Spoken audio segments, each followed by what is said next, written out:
All right, with mortgage rates going up today, we're going to give you 9 options as a buyer. You better get fired up. All right, happy Monday, man. Lissette, how you doing? I'm awesome. How are you, Joe? You are awesome, man. I'm awesome too. I am awesome too. So rates have gone up. Just a year ago, rates, in fact, I bought in June or July, something like that. My rate was 2.25, right? That was a pretty doggone low rate, but there were rates in the 2s. Rates in the 3s were very common when it got into the 4s, which it did every once in a while throughout the last 2 to 3 years. That was scary, right? 4 was scary. Well, now we've pretty consistently been in the 5s, the mid 5s, upper 5s, and now it went over 6% for the first time since 2008 as a U.S. average mortgage rate. Now, I don't know where they're at today. They're going to be hovering right around there, but they've been going up and down a lot lately, and we've kind of been on a roller coaster. So the fear from a buyer's perspective is, oh my gosh, what if I get into something today and, down the road, the rates end up going down? And an even bigger fear, because there's even less options, is what if I don't get in today and the rates go up even more? So just to give everybody a little bit of guidance today, we're going to talk about 9 or 10 different things that you could consider. Some are good options, some are not good options, and all of them, I would say, are dependent upon your individual situation. But Lissette, why don't you kick us off? What are 1 or 2 things that you would suggest some of these folks consider with rates higher? Well, one of the first options that you could take a look at and sit down and talk to your lender is discussing if you have the funds to buy down your rate. So this is roughly around 1% of the amount of loan that you're going to have to borrow from the lender. So for example, if you are taking a loan for $300,000, it's going to cost you about $3,000 to buy down 25 base points. So that's about 0.25%. And, that's one option, one way to go about lowering your interest rate. I love that you brought that one up, and that's something we're seeing more and more, right? Sellers can offer it. If you're a seller and instead of dropping the price $20,000, $30,000, you want to call a lender and say, hey, how much would it cost me to drop the rate X%? They'll give you a number. As a realtor, I can market that number in the remarks so that all the realtors and the buyers can see it. From a buyer's perspective, if you talk with a lender, they'll give you kind of a break-even date, and they'll say, hey, it makes sense numbers-wise to pay this rate down if you're going to live in the home for this amount of time. And if you are, it makes sense. If you're not, it doesn't make sense, right? But that's a great point.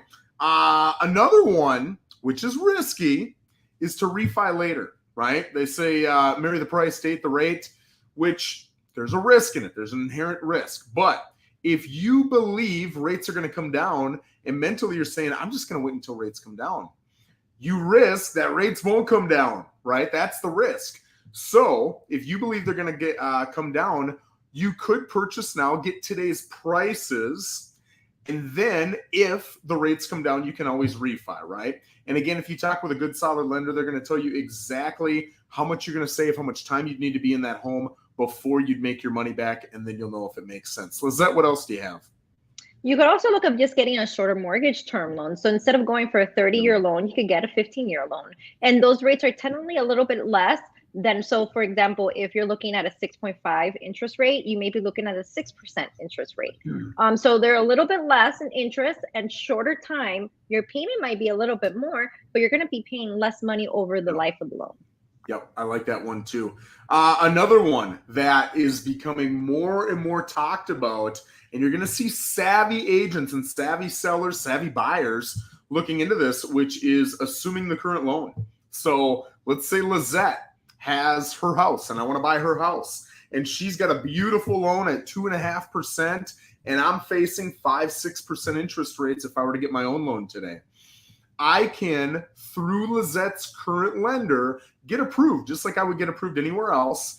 And assuming it's a specific type of loan, and you can find out what type of loan it is you need to go out. You can simply call the bank if you have no idea, but you can Google it. There's certain loans that you can assume. Now, there's a couple of asterisks I'm going to put to this, right?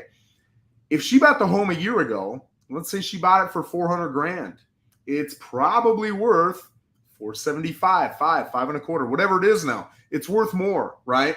So if she put even, let's say she's a vet and she put nothing down, she still owes roughly 400 grand, maybe a hair less, 390. And I am going to have to pay her maybe 500 grand. So I tend to suggest this to buyers who are putting a significant amount of money down. If you're putting, I would say 15% or more down, I'm going to start to have the assumable conversation with you. But that is something that you absolutely should look into. And as a seller, as a listing agent, you want to find out if that seller's loan is assumable. If it is, market it. Hey guys, here's what's owed. That portion is assumable if you qualify. And man, that would save you X amount of dollars every single month if you purchased our home versus any other home at the same price range. Holy smokes, what a huge sales point that is. Lissette, what else you got? So another option is sit down, talk to your lender, and find out about putting more money down. Is that going to save you by paying your PMI? So if you could get rid of that private mortgage insurance altogether and you have the funds to give a little bit more down, why not? You, again, are going to save money throughout the life of the loan. You pay a little bit more up front, but less comes out of your pocket each month. 100%. That's a good one too. Guys, if you've got questions, input anything, whether you're watching on Facebook or YouTube, feel free to put them in the comments and we'll absolutely touch on them before the end of this video. Here's what I hear every once in a while. It's getting a little bit hotter now that the market's changing a little bit, and that's seller financing. Now, I'll tell you, you absolutely can do seller financing. You can do it in a hot market, a cold market. You can do it in any market you want. But it's challenging to find people who, A, will do it, and B, are going to give you better terms than the bank, right? Mm-hmm. Traditionally speaking, people who want to do seller financing are people who are trying to use that as an investment. That's a way that they make money. So typically, but not always, because everything's negotiable, I would guess 8, 9 out of 10 people are going to want roughly 2 points more than whatever current rates are. Not always, but sometimes, right?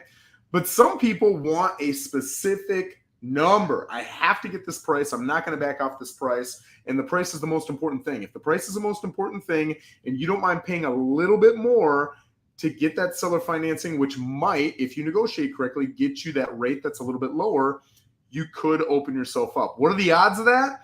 I'll tell you this, the odds are low enough to where if you come to me and say, hey, I want to look for seller finance properties, I'm probably not going to invest the time in that because I know that the odds of somebody truly wanting to do that is probably less than 1%. I'll give you the quick why.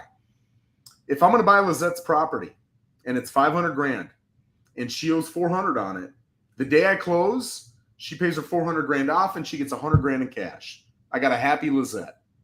If she does seller financing, she's still mentally attached to that payment she owes because that's not getting paid off.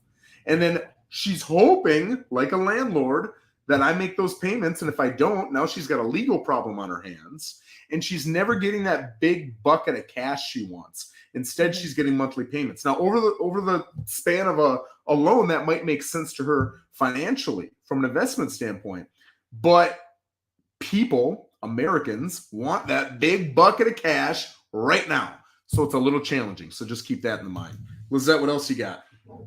So, take a look at your budget and see where you're at and where that interest rate is going to put you monthly wise on your monthly mortgage payment. If you're looking at properties that are $450,000 at 6%, 6.5%, and you feel like that's just too tight for your monthly mortgage, maybe you're at $2,500, $2,600 a month, adjust that. Maybe we need to be looking at houses at $375,000 to $400,000. Maybe those numbers will work out a little bit more. Open your options. Maybe it doesn't have to be completely turnkey. Maybe just a little bit of work, a little bit of elbow grease, a little bit of flip might be a better option over, again, the life of the loan. You want to think long run. How is this going to impact you in the future? And if you're going to be saving a good amount of money, it may be, worth adjusting your budget a little bit. Absolutely. Now I'm going to bring up something that's a little controversial, and I'm bringing everything up. I'm not bringing up the things I would necessarily recommend to you. I'm bringing everything up. So I'm going to bring up ARMs, or adjustable rate mortgages, right? We didn't see them a whole lot in the last couple of years, but all of a sudden I'm seeing them pop up again. And when adjustable rate mortgages, and I'm just going to make up numbers here to make this kind of a little bit simple, it's usually a 3, 5, or a 7-year option. There's others, but those are the typical ones that I see. And what it is it's amortized over 30 years, just like a normal loan. But let's say rates are 5.5%. What the lender's going to say is, I'm going to give you 4% for, let's say, 5 years. And then after that, we're going to adjust it to a new rate that's going to be worse than other people's rates, right? So you get a deal on the front end, but you're going to lose out on the back end. Why do people do that? They do that for a couple reasons. They do it if they're gambling and they think that rates will come down and they'll be able to refinance. They do it if they think they're going to be in a place short term and they're going to sell before that rate changes, right? So then they won't ever have to deal with it. Or I've had one case where I had a young doctor who knew, hey, I'm going to buy this house right now because I'm moving to the area. I got a 6-month, whatever you call, I don't know what doctors call it, but it's a period where you're not making a whole bunch of money. And in 6 months, I'm going to make a bunch. And in 2 years, I'm going to make a bunch more. And in 3-4 years, I'm going to be making what a doctor makes, right? I'm going to be fine. I'm not worried about the payment. So for that person, they know the rate's going to go up and they do not care because their income is going to go up. All of those are understandable, but I will give you the same warning I would give my kids. I'll give you the same warning I give my mom. Assume that you are not going to be able to refinance. Assume that prices go down, and if you sell, you're going to lose money. Can you take on that mortgage and be okay? So for the doctor, hey, if you're financially good. I support it. Get it, as long as you get the numbers. But if you're thinking I'm going to refinance or I'm going to sell, that's exactly what people were saying in 06 and 07. They got into arms, and in 08, they couldn't sell without ponying up money out of their pocket. Right? Mm-hmm. Do I think that market's coming? No, I don't. But I would never tell my kids or my mom to risk that. Put yourself in a good financial position. So that's roughly what an ARM is. And again, I'm not saying don't use it, but I'm very cautious about using it. And I would only use it if you can actually take on the brunt of the consequences in 3, 5, 7 years. Lissette, what else do you got? That's great advice, Joe. Yeah. Another option that you could do once you're already under contract with a buyer and you have your inspection, if there is something that needs to be repaired, let's say, again, the property is $300,000, the cost is $3,000, instead of getting that credit, if you think maybe you could do the repair yourself, you don't have to go pay for an outside source, why not ask the seller to credit you that, give that you as a closing cost, and then you apply it as a buy down rate. And there you go again, you save yourself a little bit on the points and lower that monthly payment. Spot on. I love that. And I'll give you my last one. This is the easiest option. The easiest option is wait, right? See what happens. I'll tell you, if you guys go watch a video I did, not last Friday, but the Friday before with Mr. Nate Joma, phenomenal lender. And what we looked at was a typical first-time homebuyer payment of $2,500. We looked at what that would get you for a house. You would get in the same rent payment roughly the same house, right? But you're building up equity and you're doing it through paying down your mortgage and through prices going up over time. You're not seeing your principal and interest go up every month, assuming you're not in that ARM I just recommended against. But as a renter, you're seeing that rent go up every single month with inflation. And we looked over a 10-year span, and the person who purchased roughly the same house, same exact payment, you've got $200,000 more in your pocket than if you'd rented. So my opinion is waiting is a guaranteed way to lose money. If you purchase, you might break even, assuming you're going to be there for a few years. If you're going to be there for a year or two, rent, right? But if you can stay there and you can sustain those costs for a long period of time, and, you know, like I put a post up, I don't know how long ago it was, if you bought at the worst point in the market, the peak in 06, I think it was September of 06, and you held it for 10 years during the worst housing market we'd ever seen in history, you still would have been up in price significantly. You would have had significant money in your pocket at the end of that. So to wait really is almost a guaranteed way to lose, in my opinion. I understand the why behind it, and I understand the fear, and I understand high anxiety. But when you look at the math, it almost never makes sense to wait. Lissette, you got anything else for us? I couldn't agree anymore, Joe. You know, right now there's just so much noise. And at the end of the day, we really don't know what the market's going to do, how high interest rates are going to go. We don't have that number. But what we can say is if you specifically first-time home buyers, that really touches my heart. You know what? Last couple of years may have been a little bit hard for them to grab a whole property because there was so much competition, and now they're facing high interest rates. But it's better to get your foot in the market than to be out of the market, like you just explained. Yeah. So sit down, talk to your agent, talk to your lender, and find out what are your options and what you can do to get into the market. And if it fits and if it's right for you, don't hesitate, do it, because you know what, like you said, it's better to have that property, have that equity, than to be paying someone else's home and them getting the equity instead. Yeah. Well, thanks, guys. I appreciate it again. Thank you for the comments that we got. If you guys have any questions in the future, let us know. And if you have any topics that you'd like Lissette and I to touch on, you tell us and we'll make it happen, guys. Have an absolutely phenomenal week.